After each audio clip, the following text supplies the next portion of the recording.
Kevin Smith is a man that doesn't need an introduction if you're a nerd. He's been around Hollywood for a while, and he's one of the most prominent nerds that broke through that barrier and really became something bigger than he ever thought possible. Now he has some choice words in regards to Sony pulling Spider-Man out of the MCU. So let's talk about it.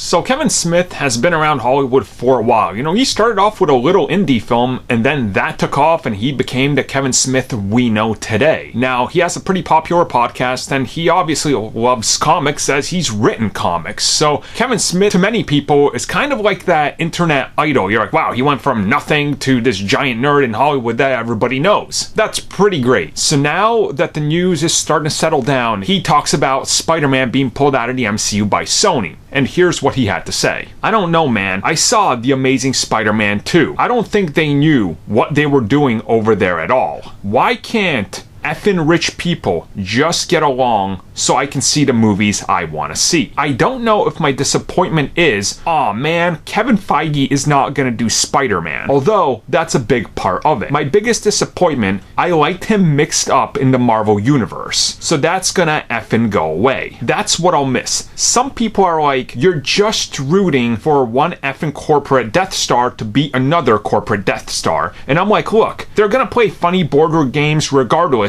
of this. Big business. I want to effing benefit a little bit. I got a little skin in the game. I like these movies an awful lot. Perhaps an unsafe amount. We'll see one day. You know what I'm saying? I just like them too much. So I think Kevin Smith feels like many of us people that wanted Spider-Man in the MCU for a long time, ever since the MCU really took off. If you go back and look at, videos and theories and everything, the moment they announced that Spider-Man was getting rebooted with TASM 1, already people were trying to figure out how are they going to connect this. So, Sony at the time was not willing to, but Kevin Feige and Disney sat down with them and tried to work The Amazing Spider-Man into the MCU, but Sony wouldn't have any of that. And I kind of agree with Kevin Smith.